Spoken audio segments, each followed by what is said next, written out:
Welcome to the Gritty Podcast. I am your host, Brian Call, and today we are going to talk about a little bit about Theodore Roosevelt, about how he became president and his development as a naturalist and how that flowed into him implementing conservation policies within the government, setting aside wildlife refuges. Preservations, how about that? Oh, by the way, folks, I am joined by my brother, the Gritty Broman. He is the man behind the camera. About 6 feet behind the camera. This is a big table. Yeah. Adjust your mic there. How about that? That's better. You like hearing my heavy mouth breathing? No, it's good. So this is around the time period of 1889, 1899, 1900, and it's a great story. And I think this is useful because we learn a lot from history. History teaches us about our future. And the more we understand about the past, the more we can avoid the mistakes made in the past and also emulate the successes that happened in the past and apply them to the future. And the thing that's really surprising about this particular story is the more I dig into it, the more I realize how much it is like a mirror of today. You know, we have Instagram, we have Facebook, we have YouTube, we have network TV, we have the radio, we have podcasts, we have things that we can stream. We have all these sort of media and content inputs that are hitting us all the time. And you think, well, it's modern. So the way the news responds, the way the president acts, the way people in our society respond to today's president, Donald J. Trump. There are people who hate the man, people who adore the man. And you'll find as I dive into this that the same exact thing was happening in 1900. More than 100 years ago, news, media, people, like the human condition is the same. We are the same. A lot hasn't changed. And the only difference is maybe the speed of communication, but all the same human issues are still ever present. So this is evergreen. This information never changes. So I'm going to give you a window into the past, and we'll see how it applies to the future. And I think you're going to like it. Before we dive into this podcast, I want to remind you to help us out. We are giving away a sweet, brand new $30,000 Polaris Razor Turbo S? Turbo S. That's right, folks. We're giving one away in partnership with Mountain Ops. For every $5 you spend at Mountain Ops, you are entered to win. You get one entry to win. And there are 10 extra free entries, 10 additional entries every time you purchase using the code GRITTY. So, you might win, you might not win, you could win. I'm saying there's a chance. But if you do buy something at Mountain Ops, that helps us out, helps out Mountain Ops, who's a partner, who helps us bring this content to your door. It's a win-win. You get some good stuff. We are able to keep doing what we love to do. I love it. So check that out. And also, as always, check out Sissy Sticks. There we have got great set of trekking poles for all you backpackers, hikers. Those poles are sweet.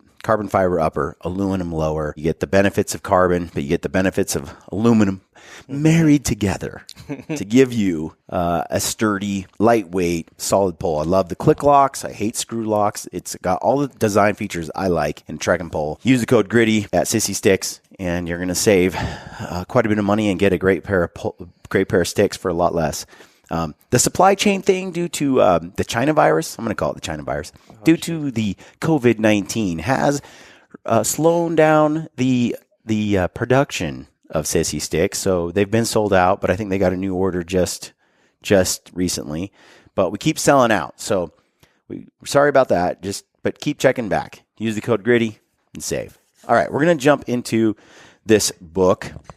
I am pulling from the book called The Wilderness Warrior, written by Douglas Brinkley, Theodore Roosevelt, and the Crusade for America. So that's where I'm pulling a lot of this information from. So those who want to get the book, you can, but it is a behemoth. It's like bigger than the Bible. So, and it's kind of tedious reading. So that's why I'm bringing it to you this way, because I think a lot of you want the information, but you don't want to read the book. So this is the perfect solution for you. Like I said, we're talking about 1888, 1889, 1900. And then 1901, which is the year that Theodore Roosevelt became the vice president of the United States. We're going to start out this story where Theodore Roosevelt, by now, has become good friends with John Burroughs. And John Burroughs is a naturalist writer. He's a little older, gray beard, white beard, and he writes about nature and the outdoors, famed outdoor writer. And Theodore Roosevelt and him are good friends. They've corresponded back and forth, swapped books with one another. We're going to start out right now. It's about 1900, okay? And in 1900, the Lacey Act was passed. And I mentioned this on another podcast, but I'll reiterate. The Lacey Act of 1900, or simply the Lacey Act, is a conservation law in the United States that prohibits trade in wildlife, fish, and plants that have been illegally taken, possessed, transported, or sold. Okay? So for many people, this is not clearly understood. We have federally managed public lands, or we have public lands held in trust by the federal government. The land is owned by every U.S. citizen. When you're born into the United States and you are a U.S. citizen, or if you become a U.S. citizen legally, then you own, along with everyone else who is a citizen of the United States, an allotment of public land. It's for everybody. It's the one thing the federal government does very well, and it's mostly because you just don't have to touch it. You just kind of ignore it, it does its own thing. When you say they do it well, they take care. They just have it, so others can't. Yeah. But there's complaints. There's the land can sometimes be set aside and leased out to cattle companies, ranchers, so that they can graze animals on it. Sometimes the land is used leased for other uses. Some of it is set aside for a lot of it you have to pay to use. Yeah, not like just like campground, but harvesting things like you have your animals, but also mushrooms. If you want to go up to Mount Hood, back in Oregon, you have to get a permit. You can only harvest so many. Right. So wildlife that lives on the land is owned by the state, by the people of the state. So as a resident of Utah, all the animals in the state belong to the residents of the state. And we vote people into office, and we have a voice when we talk about what we want to happen and not to happen with our wildlife. And we influence like how wildlife is managed at a state level. So we can hunt elk based on the rules set aside by our wildlife management offices and our biologists, right? Combined with government, state government rules. So the point is, the land is federally managed, but the animals are managed by the state. And therefore, when you shoot an animal, like a deer or an elk, if you have a license to do it and a tag, because you went through the process of becoming authorized to do that, the animal is owned by the people until you shoot it with a bullet or an arrow and it dies, and you put your tag on it. And once you put your tag on it, it goes from being owned by the public to private property owned by you. Make sense? It makes sense, but it's just so weird how instantaneous that transaction takes. So there are certain animals, though, that are under more rules. Like the wolf was? Like a wolf, because it was recently on the endangered species list for a long time, which was a little bit silly, but regardless. And it's been restored in certain areas. Can we put them back on the list? Grizzly on an endangered species list. Sheep. Bighorn sheep are in short supply. Desert bighorn sheep. Sheep struggle mostly due to diseases. They also take a long time to reproduce. They have a slow reproduction rate. A female sheep has to be of a certain age before it can be bred, where a white-tailed deer, I swear, it can be bred as a child. 6 months. And start producing, and they can have 2 fawns instead of 1. I mean, anyway, the point is that sheep are one of those species that have special rules, next-level rules, shall we say. So when you kill a sheep, or let's say you kill a wolf. I shot a wolf. When you shoot a wolf, you've got to, in the state of Idaho, I needed to take that wolf down to the Game and Fish or Fish and Game department, and then they inspect it, and they say, and then they mark it like with I don't know, every state's a little different. If it's a bighorn, they drill into the horn, and they put a basic, like a metal pin, pin in there with a number at the end of it. Yeah, that basically certifies it and seals it. A bear on POW, Prince of Wales Island, Southeast Alaska. They have like a metal zip tie thing. Yeah, and I cannot take that thing out of the state until it has been inspected by the Game and Fish Department, and then they put a metal locking tag on it, which makes it... Through the skull. Yeah, which then makes it mine. Okay, at that point, it becomes private property.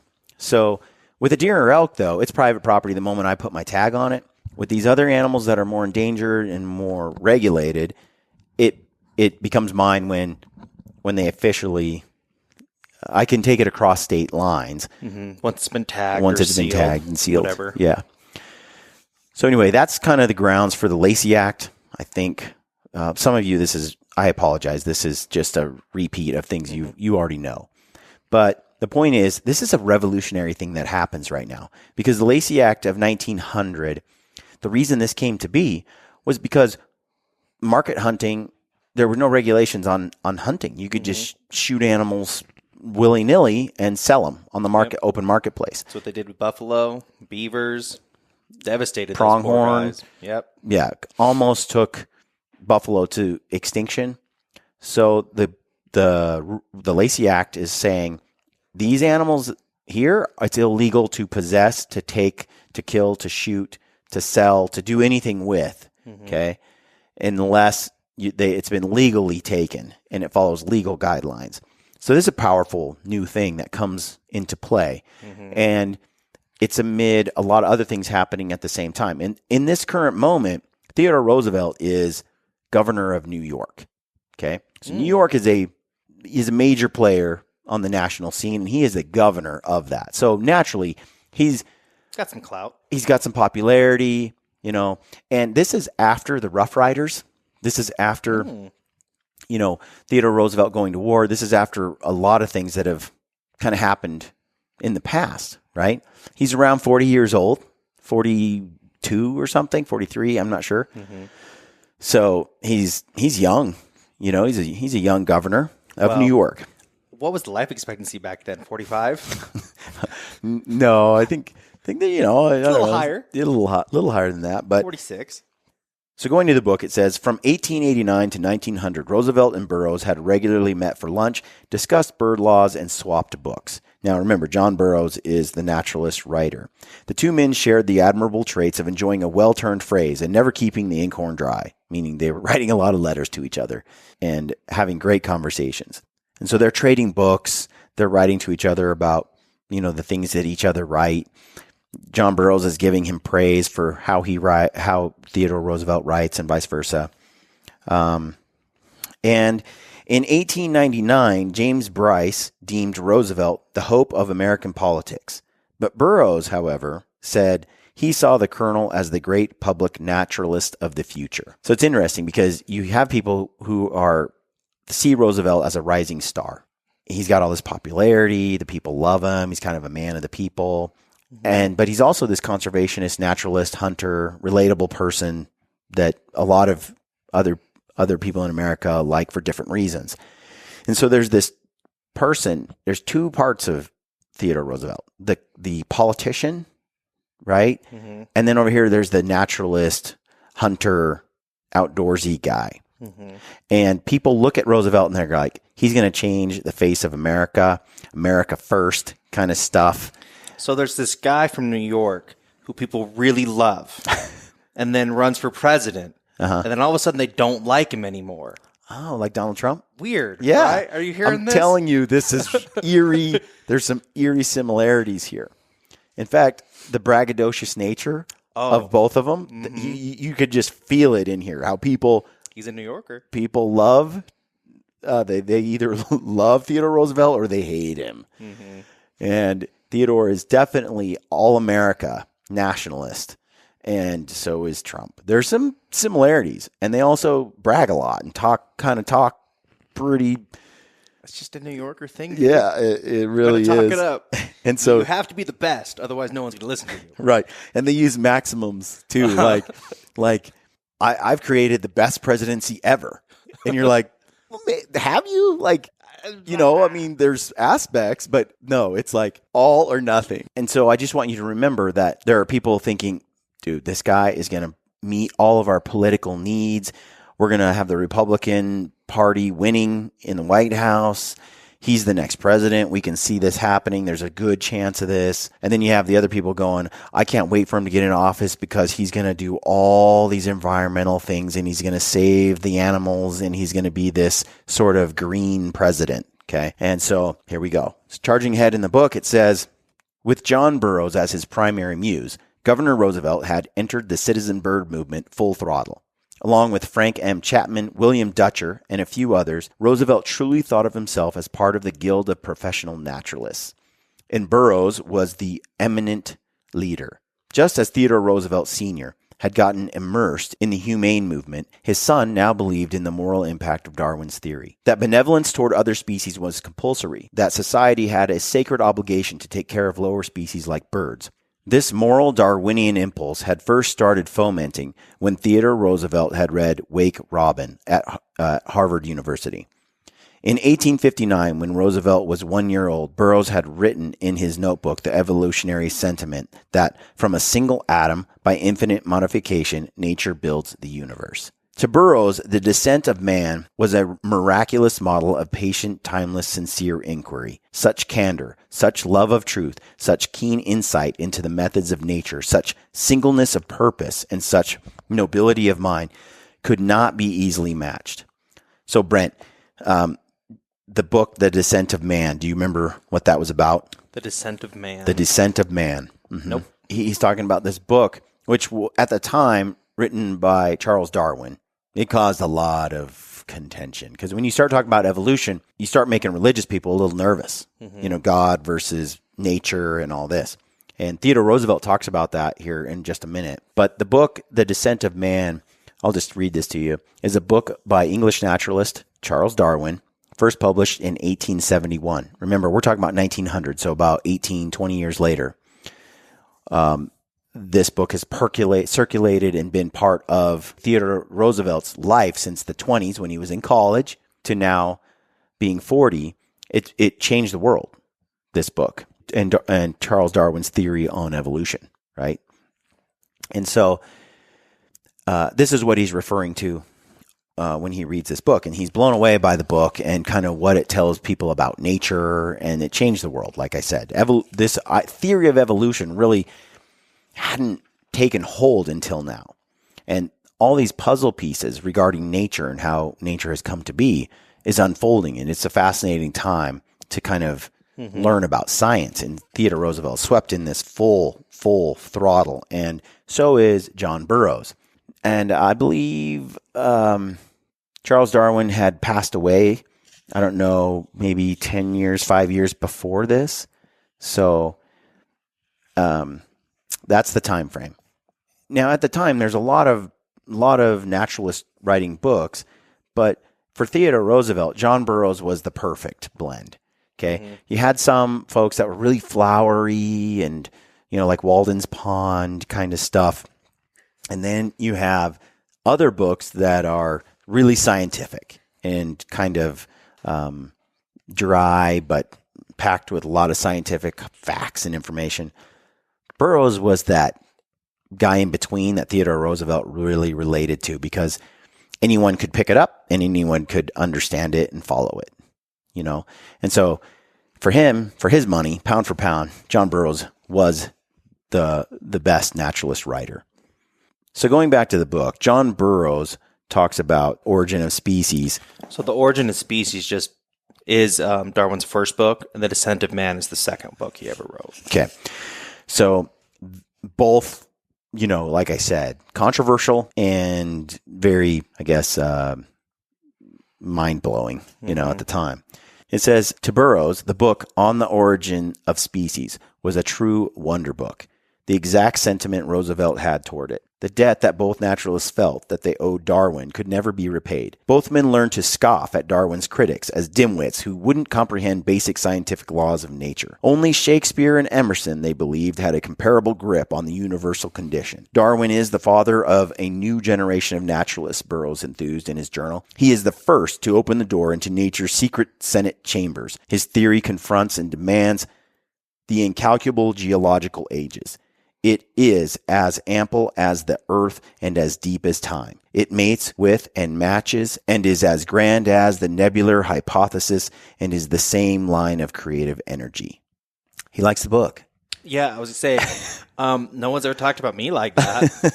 So again, controversial, but groundbreaking. And goes on, it says, what about the role of God in all this orthodox Darwinian celebration? Both Roosevelt's and Burroughs' views can be summed up in a single, often quoted line. It goes like this: natural selection may account for the survival of the fittest, but not for the arrival of the fittest. Do you need me to read that again? Or expound, because I'm not sure I get it. The line goes like this: natural selection may account for the survival of the fittest, but not for the arrival of the fittest. God was the one who created Darwin's world order. God is the one who created nature. Independently, Roosevelt and Burroughs both understood that Darwin believed natural selection was a process, not a cause. The influence of Darwinian thought on Roosevelt's generation, the historian John Morton Bloom noted in The Republican Roosevelt, was profound. My entire life, it has always seemed to me, I've never understood why evolution for some people means God doesn't exist. Right. Period. Like that's that, because evolution exists, God can't. Right. It's like, have you seen people set up those crazy domino things up on YouTube? Like, we can plan things out pretty far in advance. All right. Talking about Theodore Roosevelt, John Burroughs said he recognized about Roosevelt a fine naturalist buried under the yarn about 12-point antler trophies and the Rough Riders' braggadocio. I love that word. Braggadocio. Rough Riders' braggadocio. So another person who's a little braggadocious is our current president. Weird. A little bit. little bit of similarity. Okay. Going back to the book, it says, coinciding with his second annual address as governor of New York was Roosevelt's publication of The Strenuous Life, his essays expounding his view of the hardy American character being replenished by the outdoors life. Okay, so Theodore Roosevelt throughout his life talks about how the outdoors made him healthy, made him strong. Mm-hmm. And you'll see how he uses the outdoors as he goes through this period of the next 2 or 3 years from 1899, right in that period to 1901. Mm-hmm. Like, he's governor of New York. That's a big heaping pile of responsibility on your plate. And then later he becomes the vice president of the United States. And the whole time he's just traveling, he's stumping. It's funny. They say that he traveled and gave more face-to-face speeches than any other presidential type candidate in history. A lot like President Trump. They're not shy. No. And so he goes around, and anyway, we'll revisit this throughout Theodore's life. Now, he had asthma as a kid, Brent. Like, it was bad. Super bad asthma. Couldn't breathe. He was sickly. He was weak. And his dad was kind of like, look, dude, and I'll read about that I'll share that in another podcast. But his dad comes to him and basically says, you're weak. You weren't born with the best genes. Sorry. You're going to have to make your mind tough and then make your body tough. And he says, basically what Theodore Roosevelt does is he does push-ups, sit-ups, exercises constantly, climbs, hikes, does things that he's physically just not able to do until he makes his body strong. And then he becomes so strong, like physically like an ox, like a moose. Didn't he get shot during his speech? Yeah. And then got back up and then finished his speech? Yeah. And if you've read The River of Doubt, in his old age, he goes through the Amazon and survives through an unknown river. Doesn't he get malaria? He gets everything and almost dies. And it did contribute to his death 5 years later. Mm-hmm. But he survived the jungle. It was remarkable. That whole thing is a whole separate, like, mind-blowing event that Theodore Roosevelt did that most people don't even, it's just a kind of an afterthought to the rest of his life. But it's actually like an end cap to the adventurous person that he was and the toughness that he had, Going back to the book, There was an intensity to Roosevelt during those opening months of 1900 after the Lacey Act was passed that was almost electric. Writing to Henry L. Sprague, for example, Roosevelt mentioned for the first time that he was fond of the West African proverb, speak softly and carry a big stick. You will go far. To historians, this proverb has become emblematic of Roosevelt's imperialistic belief that the United States should maintain a robust army and navy while using diplomatic channels in foreign affairs, dangling the threat of war over adversaries' heads. Roosevelt loads his gun too heavy, Burroughs wrote in his diary. The recoil hurts him more than the shot does his enemy. He is bound to make a big noise, but the kick of the gun is so much power taken from the force of the bullet. People react vigorously against him, as they always do to surplus verbal energy. Well, do you see like some correlation here between Trump and... Yeah, there is a lot. Speak softly, carry a big stick, threaten that we could go to war. We have the biggest military in the world. We just did these things. We did those things. And, you know... Calm down there, Rocket Man. You carry a big stick, and it's like you have such a big army, and you're so imposing that people just leave you alone. That you don't... I mean, that is one way to do international, relations. But it ruffles feathers, right? I'm a firm believer in it myself. Mm-hmm. It's a deterrent. Mm-hmm. The best way not to engage in a fight is to have someone that doesn't want to go through what it takes to have the fight. It's just not, the cost is too high. But if you are perceived as weak and someone thinks they could take you. It's like when that guy goes to prison or in the movies. And then he knows he has to pick a fight with the first guy that comes around, so he knows no one will mess with him. It's like, we're primates, it's dude. Cliche. At the end of the day, we're just animals. Mm-hmm. And so, anyway. Let's be real. If you saw a gorilla just standing there, that's scary. But now he's beating his chest. Yeah. Really scary. Yeah, I like this. He says, people react vigorously against him, as they always do, to his surplus verbal energy. Surplus verbal. Guys, Trump just has surplus verbal energy. Right. Talking about. So it says in the book, it goes, like in foreign affairs, there was little soft speaking from Governor Roosevelt regarding forestry and wildlife protection. There was only the big stick. So you'll see, Brent, that he just bullies his way through conservation and getting things done. Like he carries the big stick. There's a lot of threat. Do you want to really go toe to toe? Do you just give him what he wants? There's a lot of that. And it ruffles feathers. I feel like that's how a lot of kids treat their parents nowadays. Yeah. So it says in the book, such intimidation tactics on behalf of wildlife protection, particularly against the millinery industry, often worked. On February 10, for example, a few weeks after his second annual message, the state legislature revised Chapter 31 of the General Laws, an approved act for the protection of forest, fish, and game. New York State now had the most progressive conservation protection laws in the United States, with the possible exception of Vermont. So while he's governor of New York, he puts in wildlife protection laws that are really strict, that have never been done before, except in the state of Vermont, who's kind of leading. New York and Vermont are real close together in terms of leading, doing the most to protect wildlife. So this forestry and all this work to preserve forests and nature, he's doing while he's governor. Okay. And he's charging ahead and he's kind of just bullying his way through. And he's promoting people that he thinks should be promoted and pushed into positions of leadership or power to continue making the changes he thinks need to happen in society. Again, I'm hearing that similar bell sound, a little more similarities with him and Trump. So it says, obviously, as New York's governor, Roosevelt engaged in other reformist measures not connected to forestry or oyster conservation or animal. He established a state hospital to care for crippled and deformed children, promoted consistent pharmaceutical standards, fought to end racial segregation in public schools, and demanded anti-racism efforts in schools. So he's not just doing wildlife and conservation. He's engaging in all the things that he thinks are meaningful and good for a healthy country and a healthy society, including, like I said, those hospitals. He's against racism. And it's interesting because he says he has this major interest in integrating Native Americans into the main fabric of national life. Okay. And this is a controversial thing. So this is a thing where Theodore Roosevelt means well, and perhaps there is some value in what he's promoting.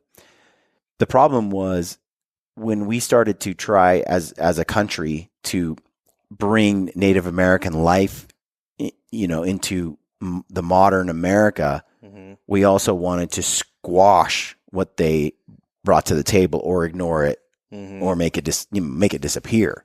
We thought the two couldn't coexist at the same time, basically. So it became a brainwashing school. A simulator die. Yeah, and so he says, for example, he pushed for compulsory education at the Allegheny and Cattaraugus reservations in New York. The time was long overdue, Roosevelt believed, for Native Americans to be given a fair shake. Long before the term affirmative action was in use, Roosevelt was promoting the concept on behalf of Indians.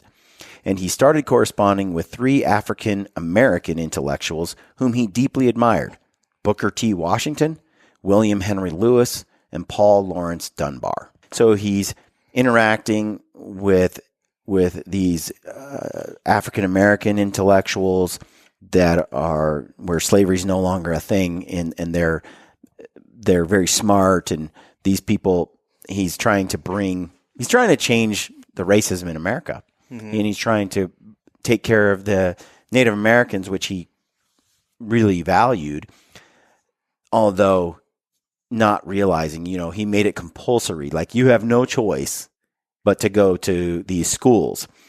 Well, it's not exactly freedom. You know what I mean? It's like, what? Let freedom ring, just not over here. Right. It's like you have to assimilate. So it's like a I know best kind of approach, even though you're not always right. He does the same thing later with like dams. He wants dams and waterways in place because he wants water for these major cities that are developing. And he's like, man, if we can dam up this river, we're going to bring all this water to this arid part of the nation, like Nevada. Nevada, until they had that dam, Nevada was never going to be a thing. No, totally. No one was going to live in Nevada. No. Have you driven through Nevada? I've driven from end to end several times. There's nothing. To this day, you have Vegas, and then you have Reno on the opposite side of the state. There's one town in the middle. That's pretty much it. Yeah. Because you need gas. So it's a mess. So he means well, but he didn't understand the repercussions of the negative aspects of damming up every river in the United States. Like fish have a hard time with the dams. Right. They tend to be a blockade. Yeah. And they didn't foresee that, and they didn't account for it by building fish ladders and other things to make sure that you could have both. Yeah. We didn't figure those things out until later. Fish ladders are cool. If you've never seen a fish ladder, Google them. By June 1900, Governor Roosevelt was described by the New York Sun as the greatest reformer in American politics. That month, as testimony to his meteoric rise, the Republican National Convention in Philadelphia nominated him to run as William McKinley's vice president. It was famously said, Roosevelt might just as well stand under Niagara Falls and try to spit water back as to stop his nomination by the convention. So by now, he was just a rising star, right? Governor of New York, Rough Rider, this guy, and the people loved him. So here he is, and they're like, he's it. He's our vice president nomination. So he becomes nominated. He's popular, right? Big deal. While this is happening, he still found time to read books by fellow naturalists. I mean, it's just his passion. It's his hobby. The outdoors is his thing. I found there's 2 kinds of people in the world. You have the people who do what they're passionate about for a living, and then you have people who have a job with a passion outside, right? And they do really good at the job so they can play in their passion all day long. Yeah. Well, he does this thing where while the Republican convention was going on and he was being nominated to run for vice president, he was reading Bale Groman's newest effort, Sport in the Alps, and he was again pleased. And he wrote, ever since I read Your Camps in the Rockies, I have felt tantalized because you had nothing about bear and bison hunting, Roosevelt wrote to him. I know you look down on the latter, but after all, it was something peculiar which has passed away forever, and I do wish you had written about it. I shall always feel defrauded until you write a couple of chapters on Wapiti and Bighorn in your camps in the Rockies. So he wants him to go back and add to his book this section about hunting elk and buffalo. And this is really telling because this is 1900, and he takes the time to write this while he is being nominated to be vice president, and he's governor of New York. So he's still like voraciously learning and doing things. And he says, and he wrote to him, and he said that, and he said, this is the part I find interesting. Listen to this. I know you look down on the ladder, and he's talking about bear and bison hunting, elk. He says, but after all, it was something peculiar which has passed away forever, and I do wish you had written about it. That's weird to think in your own lifetime that a form of hunting, gone. He had gone down and saw the buffalo gone, had tried to find one. There's a whole story. I think he got there he was there, I don't know, like 5 or 10 years before, and there were buffalo, and then he goes back and they're gone. I mean, just gone. How weird is that to see an animal from as far as you can see, covering the landscape? Right. 10 years later, you go back and they're gone. So of course he's alarmed and freaked out, and now he's writing, and he's like, it's a little shocking for him to be saying, you should put it in your book, and I wish you would, because no one's going to know about it ever again, because they don't exist, or it's over. But in the end, actually, we do have buffalo, and we do have elk hunting, and we do have bear hunting, and all of that was because of what Theodore Roosevelt does going forward. It's okay. Okay, so Buffalo Bill, William Cody, he travels with Theodore Roosevelt, and he hops on this bandwagon promoting him, and he says, a cyclone from the west has come. No wonder the rats hunted their cellars. I don't quite understand the phrase, but that was Buffalo Bill. Okay, and he's promoting Theodore Roosevelt for the next presidential election as vice president. So he's stumping for William McKinley at the same time, obviously. So then it says both Cody and Roosevelt believe that the three great U.S. presidents were, you want to take a guess at those, Brent? Abraham Lincoln, George Washington, and... Nice. That's two. The third one is because those two kind of are some of I think that's going to be a pretty fallback. George Washington, Abraham Lincoln, yeah, two of the greatest presidents. I'm trying to think of. I've only got a couple presidents to pick from at this point. I have no idea who the third is. Is it that guy that got dysentery who was over there for No. Andrew Jackson. Yeah, I was never going to get that. So it's Washington, Jackson, and Lincoln. Why Jackson? I get the other They were all outdoorsmen in their youth. Okay. That's what the strenuous life, that's what the outdoors does to a man. It makes them great, or can make them a great man, right? This is the correlation that they're drawing. And Buffalo Bill and Roosevelt is out there saying, the greatest presidents that ever lived were also, like me, outdoorsmen. I'm an outdoorsman like Washington, Jackson, and Lincoln. And they were outdoorsmen in their youth.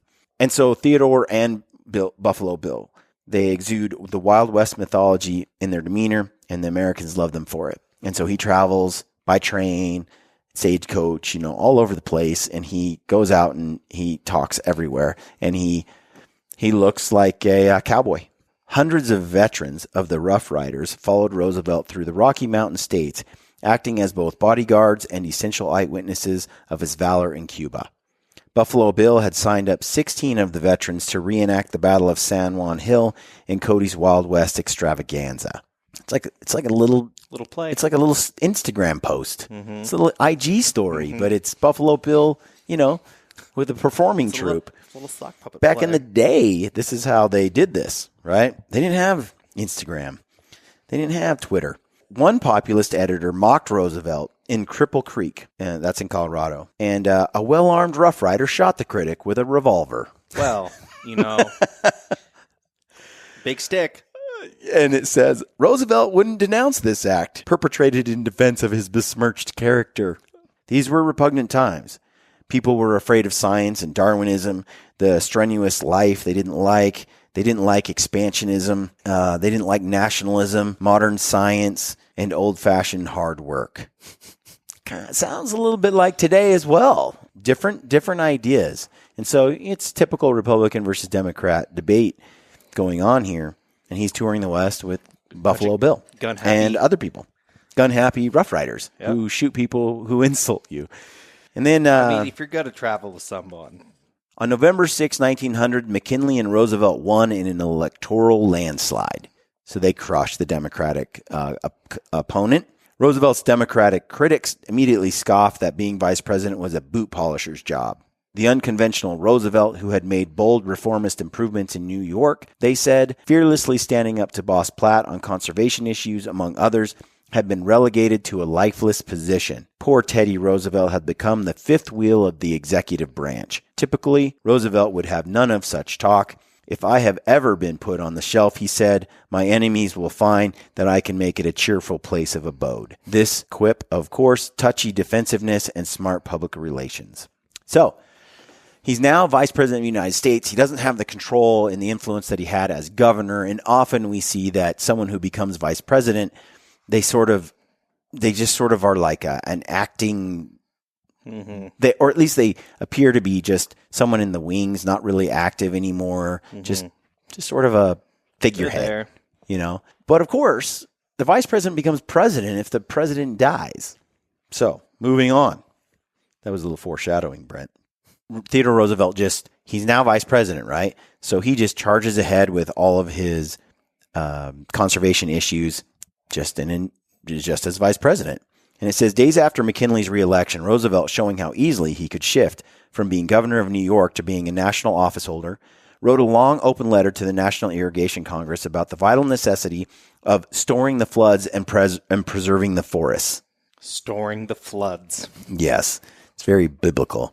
No longer was he pontificating just about the Catskill and Adirondacks in New York. Wanting to bring Western life to the national forefront, he had arid places like the Great Basin and the San Joaquin Valley in mind. Refusing to mince words, he laid out a blueprint that the federal government would soon adopt. Dams and reservoirs would be constructed to help irrigate even the vast stretches of so-called desert in the West. Back to your Nevada, talk. He's like, we're bringing you water, boys.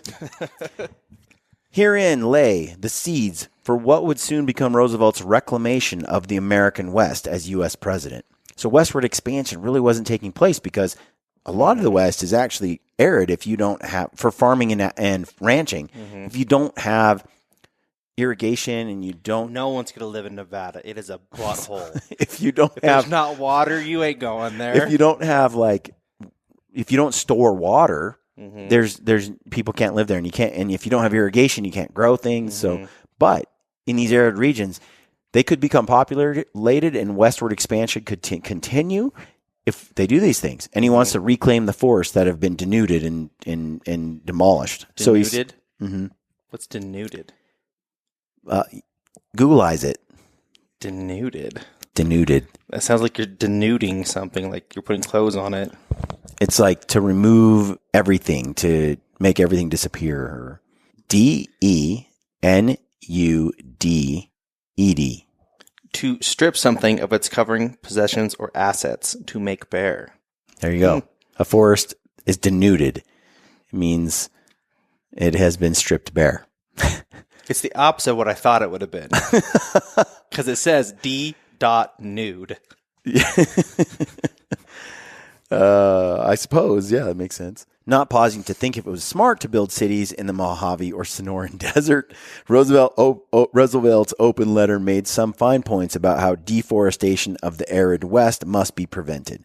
Certainly, Roosevelt had his heart in the right place, even if he wasn't foresighted enough regarding the potential menace of dams. So, Brent, what do you think an open letter to the public is like? It is a great way for people to criticize you. But don't you think it's a lot like Twitter? Oh, man. And Theodore Roosevelt does this all the time. He does these open letters to the public, and then he does it, and then it gets published, and it goes out through the media of the time. And he gets his message out, whether people want it or not, whether they agree with him or not. Please, Mr. Roosevelt, no more letters to the I'm public. telling you, if President Theodore Roosevelt was here today, he'd be a Twitter fiend. He'd probably enjoy the name, too. So the book continues. Roosevelt's Twitter, or open letter. Mm-hmm. The open letter on Western irrigation was for public consumption, like Twitter. But Roosevelt also wrote beautiful, serene letters to fellow naturalists about the disappearance of wildlife and forests in the American West. He lamented that the great mountain forests he encountered in 1891 in Idaho and Montana and Wyoming were growing bare of life. Meditation poured out of his pen on how wilderness had cured him of asthma. There was, however, a strange melancholy in Roosevelt's voice, perhaps indicating delayed depression after finally leaving the adrenaline-fueled campaign. All he could think about that December were the Colorado Rockies. He needed them as a fix for his declining spirits. He decided to head to Colorado come January and hunt cougars for the biological survey of Dr. Merriam. So this is the next part that's really interesting. It's like the cougar expedition he goes on. They've done studies on personality types, like Robin Williams. He had that manic personality where he was either up or down. Like so high it was unbelievable, or so low it was crazy. And the Roosevelts had those kind of personality traits in their family history. Mm-hmm. And Theodore Roosevelt and his son, even Kermit, he ends up committing suicide later in life while he's still a fairly young man because of this personality where it's high and low, right? He just could never manage the lows. Theodore Roosevelt, perhaps it was his will, his strength of mind. Developed at an early age. Yeah. Forcing dad, probably. It's unclear what, but somehow or another, Theodore Roosevelt had the mind, the mental fortitude to overcome the melancholy, the lows that he would experience. So here he is stumping Buffalo Bill, just in like going hard. And you see these intense kind of people like that guy. But then it's followed by, when all that's gone, moments of melancholy that kind of sneak up on him. And so Theodore Roosevelt says, okay, what I'm going to go do, I need to go to the mountains. And he's been doing this since he was a young man. When he felt that way, when he felt down, when things weren't right, he left. I do that. I've done it my whole life. I know a lot of people that way because it's healing. It's incredible. I've seen 3 counselors throughout my life, and each one of them has given me advice to go out into the woods for 4 or 5 days by myself with no plan, no nothing. Just, you need to be out there. Every single one of them. It's fascinating how that works. And so he's got to get away. He's depressed. He's down. He's not motivated. Something's wrong. And recharge. And you got to recharge, right? So he goes on this cougar expedition. He's out there for 6 weeks. It says for 6 weeks, Roosevelt hunted north of the White River on horseback, mainly between Coyote Basin and Colorado Mountain, enjoying the high, dry country with the cutting air full of shimmering frost particles. These pearly peaks were a fine diversion from politics. The heavily wooded slopes were wilder than he had imagined, untouched by axes. Meeker, named after a U.S. government Indian agent who had been killed by a band of Utes in 1878, had become a regional center for hunting. So the whole time he's hunting these cougars, he's collecting different ones. There's a lot of writings about his adventures. He wanted to get away, but he also wanted his outdoor experience to include a little bit of hunting, but he also wanted it to be conservation-minded. Yep. Okay? And there are some politics involved here. Mm-hmm. There's multiple needs being met, and he's got to go out. He wants to get out. He wants to hunt. He wants to have a little adventure, but also he is at a point in his life where he doesn't just want to hunt like a youthful man per se. He wants to hunt with some kind of purpose, and you can see it in his writings and how he's changing. I remember years ago listening to Stephen Ranella talk about, as a young man, I never thought about conservation. I never thought about any of it, or even public land. I took it all just for granted. It's just there. And it's always going to be there. And he was interested in going out and whatever, having the adventures that a young man does. And then later he comes back, and as he gets older, and he starts thinking about the killing he does more. Starts thinking about conservation-minded ideals. How do I impact the world and nature and the future of conservation and hunting and the survival of the planet and all these other ideas. And he starts and he changes his approach to life. So Theodore Roosevelt was annoyed to no end about the false reports about how cougars seize prey, about how their size and variations annoyed him. Some people said there were like 10, 11-foot cougars, and he's just like, people had no idea, right? Yeah. And if you don't kill a cougar, if you don't hunt one with a dog and shoot one, how many have you seen, Brent, in the wild? I think I've seen one. Right. The list is short, right? Yeah. The number of people who actually see one, and because they're just so, I would have thought it was a dog, except for how long its tail was. Yeah. You Well, know? they hide, right? They are shy. They don't want to be seen, and so there's a lot of rumors and books, and there's these writers that write about cougars, and they're completely wrong, and it annoys Theodore Roosevelt to no end that these fake naturalists and fake nature people write these stories, and they're just propaganda to get people to buy the book because, you're reading about them as though they're lions in America, like tigers from India that weigh 1,000 pounds. It's like, no, they're not the same animal, but yet people write these things as though they're scientists. And so he's going on this expedition. He's going to gather true specimens. And this is all in coordination with like museums and exhibits and scientists at different universities and so on. Far away from the thunder of applause and prodigious fame, Roosevelt, advocate of the strenuous life, found peace, shaving stubble from his face in a nearly frozen stream. In Colorado, he dreamed, he plotted, he slept and breathed well. He found his scattered wits by cupping his hands and then shouting hello and not getting a reply. Some 30 miles to the east and north, the mountains rise higher, the evergreen forests become continuous, the snow lies deep all through the winter, and such northern animals as the wolverine and snowshoe rabbit are found, Roosevelt wrote. This high country is the summer home of the Colorado elk, now woefully diminished in numbers, and of the Colorado black-tailed deer. It's really the mule deer. They don't got blacktails no more. They couldn't decide. Some people called, because mule deer have a black tail at the tip, but their butts are white, So it was just, I don't think they really knew about the blacktail on the West Coast in Oregon and Washington and up into Canada. I'm not sure, or Alaska. I'm not sure, but he means mule deer. And throughout the book, they say blacktail, and they mean mule deer. But he says, the elk are woefully diminished.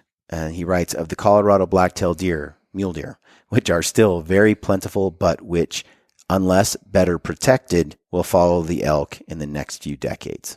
So he's being restored by nature out there, and he's writing about how these things are changing his life, and he's shaving in a frozen stream each day, and he's just soaking up nature.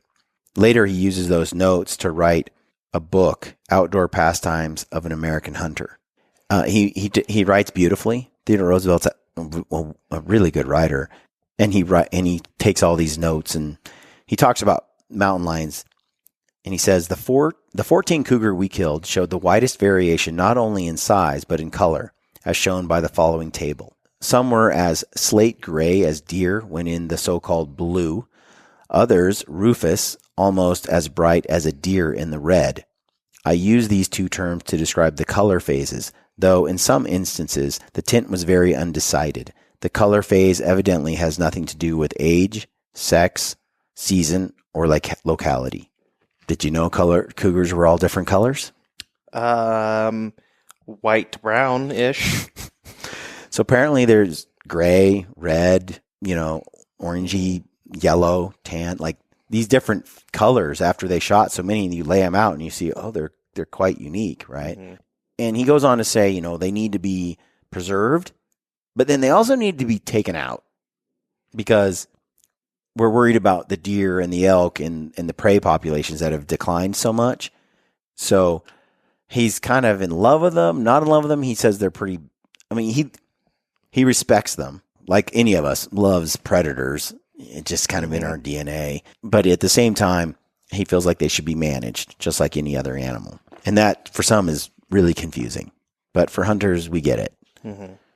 Okay, so now he's out there and he's done this whole cougar thing. And, of course, his critics are using it to make fun of him and mock him in local newspapers. And, he should be working, but he's off playing in the mountains and all this kind of stuff. You can see it, right? Famously, Mark Hanna said, that damn cowboy is only one heartbeat away from the presidency. That damn New York billionaire, he's only one beat away from the presidency. But the word cowboy would imply that Roosevelt was a rubber stamp for the Stockmen's Association of the Rocky Mountains, which he clearly wasn't. The reality, in fact, was far worse than Hanna contemplated.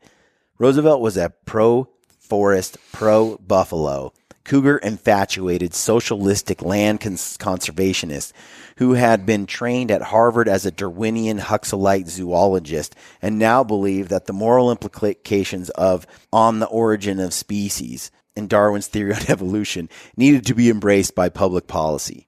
The GOP was in trouble. So I want to talk about this just briefly. So you have this president who is cowboy, the people, Republican. He's going to be there for the Cattle Association, right? He's going to be all about these kind of money-making adventures that Republicans tend to be about and all. But guess what? He was more like, what do the people want and what's best for the people? He is not an establishment Republican. Now, people thought he was, but when you get down to it, he didn't give a damn what the Republicans wanted. He didn't care what the Democrats wanted. Nope. He cared about what the people wanted, what was best for the country. And that meant, in his, fervor for what he believed was right, that he was going to start preserving land for the future. He was going to save wildlife. He was going to put in dams and stuff for westward expansion. He was going to fundamentally change the future and direction of the United States, and he didn't care one whit what establishment politicians had in mind. But they didn't quite see it coming. They thought he'd be, all pork barrel policies that would make the elite more wealthy than they were and more politicians wealthy, and they had no idea what was coming their way. So I want to say this again. I want to read this again. In reality, in fact, was far worse than Hanna had contemplated. Roosevelt was a pro-forest, pro-buffalo, cougar-infatuated, socialistic land conservationist who had been trained at Harvard. Okay? So what happens, Brent, is he gets trashed in the media. They just tell all kinds of lies about him around this cougar expedition. And anything that he says or does that they can twist, they publish. Weird. It sounds so familiar. It's fake news. Hashtag fake news. In 1901, it was fake news. It's the same thing as today. Fake news. Fake news goes out, and so they trash him. They say all these things that aren't true about him, and the book goes into detail on that. And he's pissed, right? And he's rebutting some of it, but it's hard to win because he's got that little voice, and they've got control of some of these media outlets, and they're spinning a story. They're taking sound bites and things out of context, and they're making him look bad. Now, Theodore Roosevelt has to decide, okay, well, do I keep doing what I'm doing? Maybe I should duck out of the spotlight a little bit. Get behind the scenes a little bit. I've done my thing. I've accomplished a lot of things.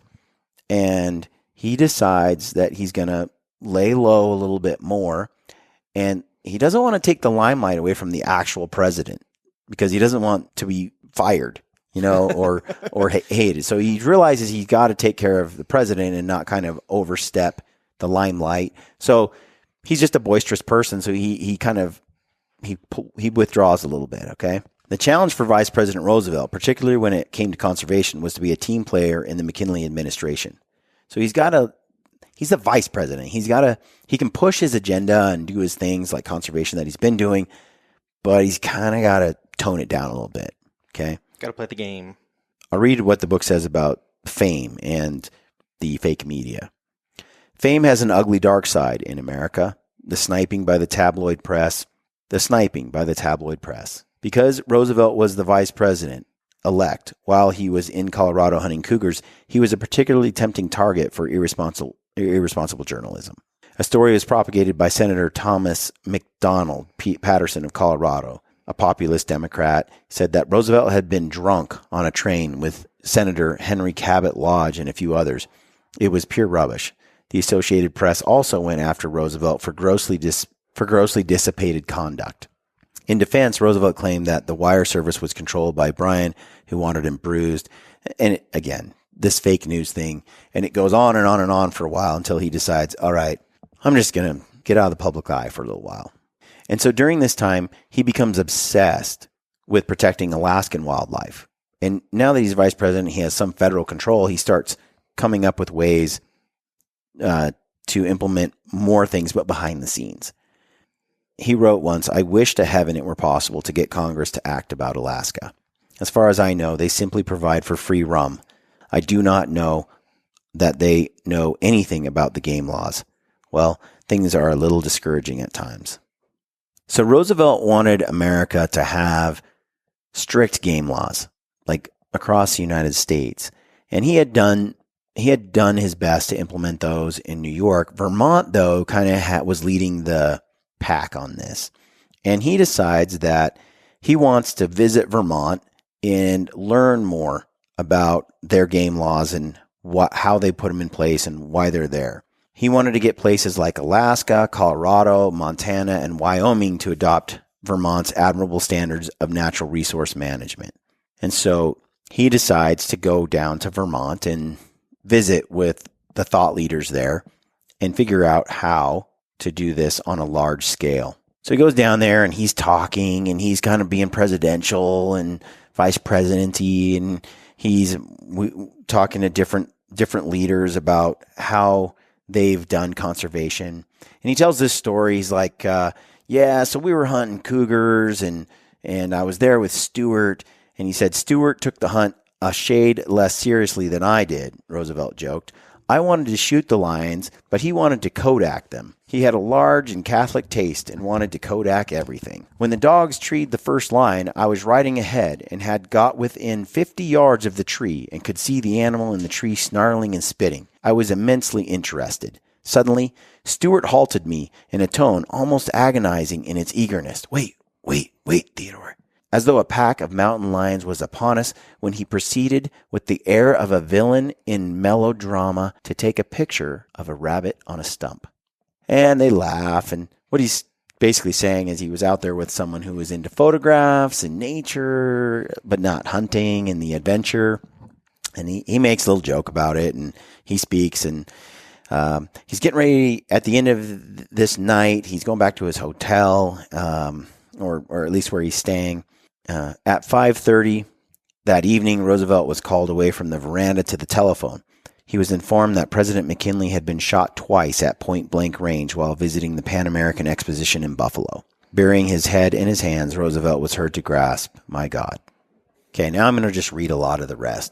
To think that a wretched little anarchist, Leon Clagaux, had tried to snuff out America's 25th president set Roosevelt's teeth on edge. Word of McKinley's dire plight spread throughout the Fish and Game League crowd, and everybody was aghast. Senator Redfield Proctor made a formal announcement which had the effect of nauseating the shocked conservationists even more. "Friends," he said, "a cloud has fallen over this happy event." A short while later, another call arrived telling Roosevelt that the president was resting quietly and that recovery was likely. "Good," Roosevelt exclaimed, his face relaxing. Announcing the positive news to the guests at the banquet, the president asked to be excused from the event. When Roosevelt was asked by a local reporter about the attempted assassination, his face became impassive. Staring straight ahead with utter stillness, as if he were a statue, he said, "I am so inexpressibly grieved, shocked, and horrified that I can say nothing." Nobody knew what Roosevelt thought as he night train traveled across New York State. So he's heading back, right, to see the president. There are no accounts describing him as serene or anxious or melancholy. Oddly, this is one of the few historic moments in his life that he himself never recounted.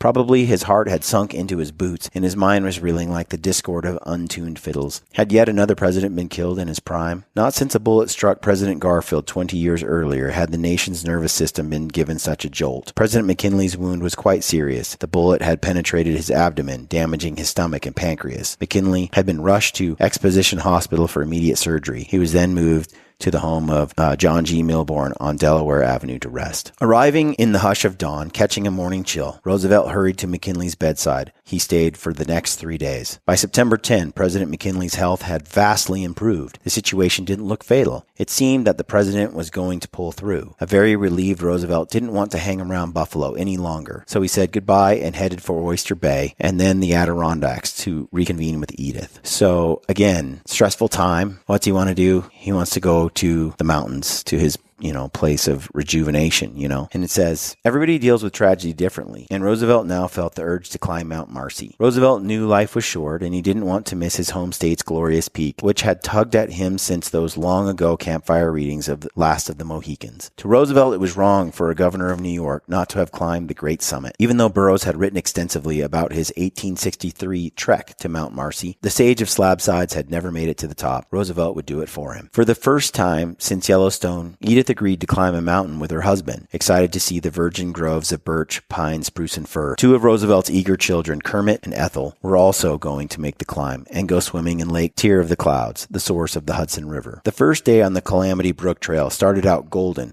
but turned to slate gray as they boarded canoes and paddled toward Lake Colden at an elevation of 3,500 feet. There, at Lakeside, they lodged in 2 cabins with miserable little cots. On September 13, a pall of fog hung in the air, so thick that it was hard to see 5 yards ahead. The ledges were getting slippery as they climbed. At this juncture, Edith and the children bailed out of the expedition. Theodore had a ranger take them back down to the bottom. With his family out of harm's way, Theodore Roosevelt, clutching a walking stick, waving the other men forward, grew more determined than ever to reach the summit. If Pinchot could pull it off in a blizzard, surely he could make it in a damp September rain. As his correspondence bears out, Roosevelt was in a deeply reflective mood during the grim days since the attempted assassination of President McKinley. Like a falling barometer or a dropping temperature, Roosevelt's mood had sunk low in Buffalo. He had written Jacob Riis a cryptic letter about losing his youth, saying that at age 42 he felt a shadow coming over him like a dark shroud. Perhaps reaching the summit of Mount Marcy with his companions would help him renew his optimistic spirit. After all, how could he not feel uplifted by the sight of wild New York unfurled beneath him, a blanket of green forest lands and long valleys, and a pattern of blue lakes for as far as the eye could see. At that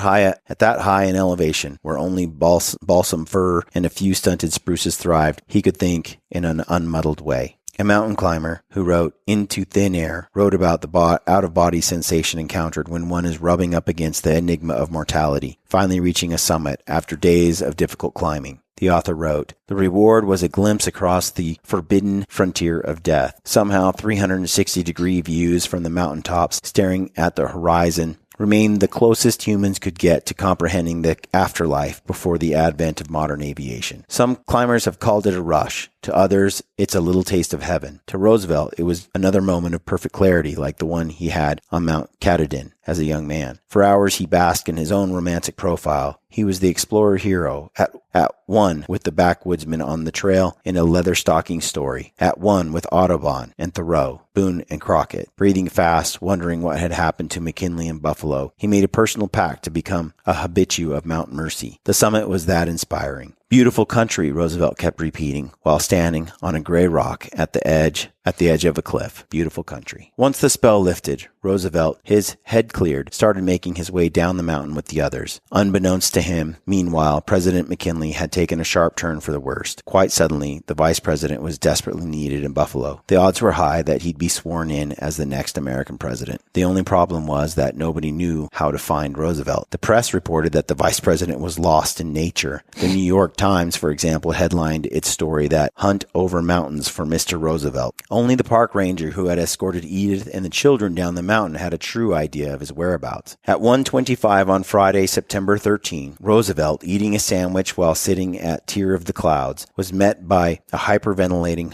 Harrison Hall. He appeared to be waving urgent dispatches from Buffalo. Roosevelt intuited what the messages said. Racing down the mountain to rendezvous with his family, his combustible spirit restored, Roosevelt packed his belongings and then headed to the North Creek station. His drafts were now open and his chimney was drawing new air. Like a young giant, he had sneaked Mount Marcy in just under the wire. Although McKinley had eminent physicians at his bedside, they had failed to detect a gangrenous infection. For more than 12 suspenseful hours, the nation had no president. The historian Margaret Margaret Leach noted in the days of McKinley, Theodore Roosevelt was speeding on Saturday morning across the breadth of New York State. At every railroad depot, Albany, Amsterdam, Utica, Rome, and Syracuse, reporters mobbed Roosevelt's train in search of a quote. He stayed mum. Roosevelt was soon going to be the new president. He arrived in Buffalo at 1:30 p.m. on September 13, lodging at his friend Ansley Wilcox's colonial mansion in Delaware Avenue. Every labored last minute had been an hour of agony for poor William McKinley. Roosevelt's usual good nature and high spirits were not on display. He had a distracted look on his face and seemed self-contained. At 2:14 a.m. on the morning of September 14, 8 days after being shot, McKinley died. For the third time in 36 years, an American president had been assassinated. A solemn Roosevelt, dressed in a frock coat, a thin gold watch chain hanging out of his pocket, was immediately sworn in as America's 26th president. The time was 3:30 p.m. At only 42 years old, Roosevelt had become the youngest president in American history. Oddly, when taking the oath, Roosevelt didn't swear on a Bible. Owing to the constitutional separation of church and state, nobody thought it was necessary. Perhaps his recent moments on top of Mount Marcy had brought him as close to God as he was going to get, and he waved off the military escort, claiming that a couple of mounted policemen were quite enough. An American president, he insisted, didn't cower when something dreadful happened. Roosevelt, however, understood that the public needed to be reassured that the government was in stable and experienced hands. Immediately, he announced that all of McKinley's cabinet officers, John Hay, Lynn Gage, Helou Root, Philander Knox, and Ethan Hitchcock among them, would be retained. The old McKinley administration would continue to provide all the springs to the government. I wish to say, Roosevelt told the press, that it shall be my aim to continue absolutely unbroken the policy laid down by President McKinley for the peace, the prosperity, and the honor of our beloved country. So he becomes president of the United States at 44 years old. And I feel like the thing that's really fascinating, interesting to me about this is his retreat to nature every time he undergoes a struggle or he feels melancholy. That the process of unplugging from your phone and technology and the things that we are continually bombarded with today, it's real. And the strenuous life is the idea of getting outside and pushing your body, drinking from a cold stream, trying to find water, setting up a tent, building a fire, all these really primitive activities that in some way or another really restore the human spirit. And there he didn't choose to just go on a picnic and float in a canoe, right? He decided, no, I'm going to climb this monstrous peak in New York, and I'm going to pull it off no matter what, no matter the storm. And this embracing of a strenuous life, this embracing of pushing his body, has this continual effect of restoring him. And it's not just exercise, it's the elements.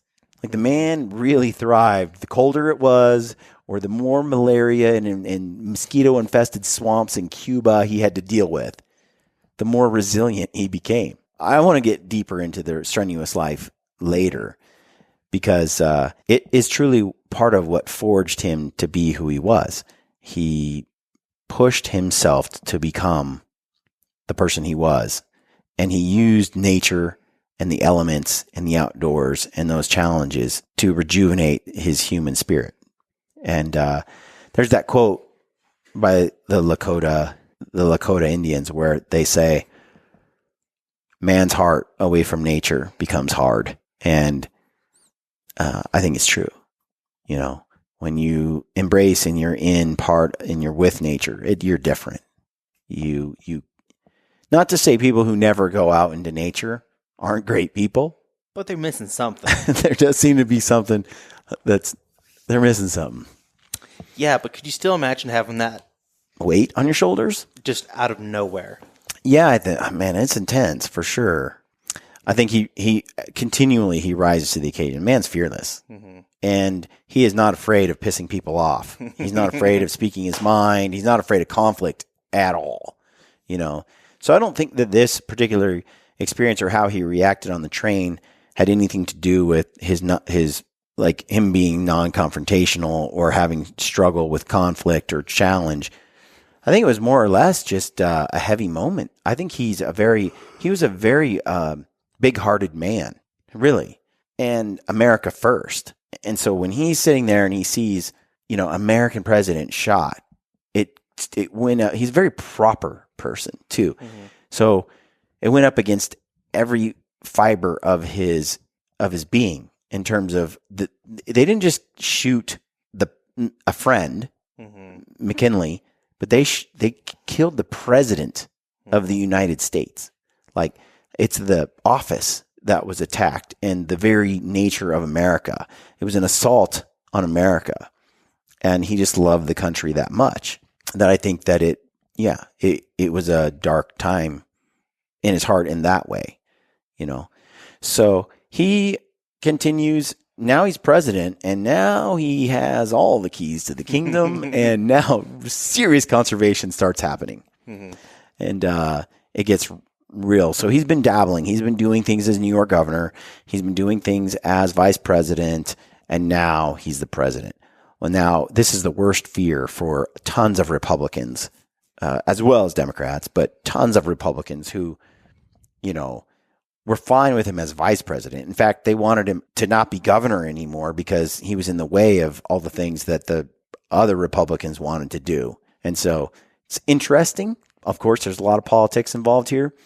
The fact is, you can have all the John Muirs and the John Burroughs and Emerson and the writers and the naturalists of the time and the conservation-minded people, but without someone like Theodore Roosevelt, America wouldn't have had these things in place in terms of actual policies. Mm-hmm. It was the policies. Like, you can get all pissed off as you want on his delivery, on Theodore's approach and how he does it, but the policies are really hard to disagree with if you're an American and you love hunting. And Theodore Roosevelt, through the historic lens, is looked at as one of the most revolutionary and important figures mm-hmm. in American history, and one of the most influential presidents of our nation. And surely, without the measures he put in place, we may very well not have buffalo today.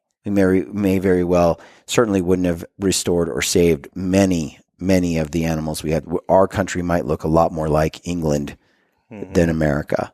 So lots to think about, but I hope you enjoyed the podcast. Brent, got anything else to throw in here? I'm excited to learn more. I love learning about history, and I love learning about Roosevelt.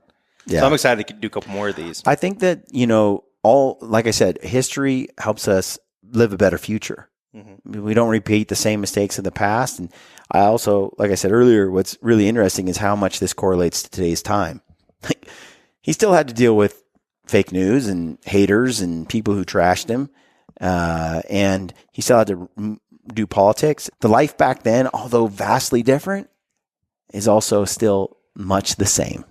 Some things never change.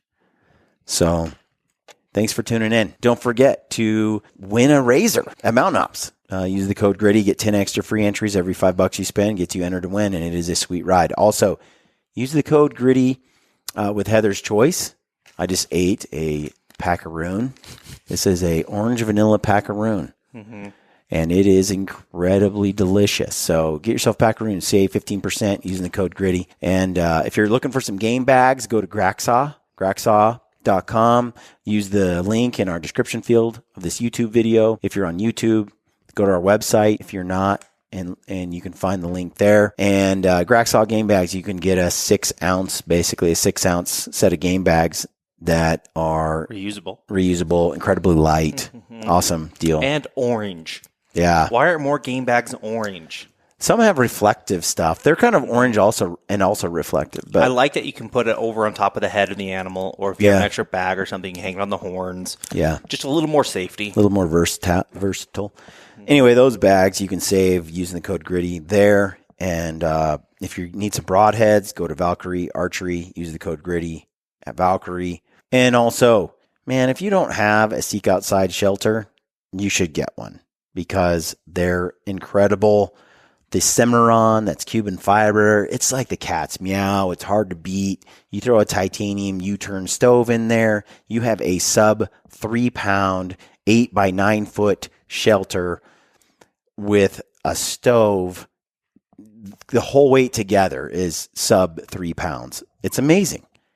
It's amazing. And the stove is incredible. If you haven't seen our films where we're using this stove, like the hunt I did with Dwayne, the ones I've done with Lampers, late season hunts with a stove. I mean, even early season, dude, doesn't matter. I want to use it. I was gonna say it's just so cozy.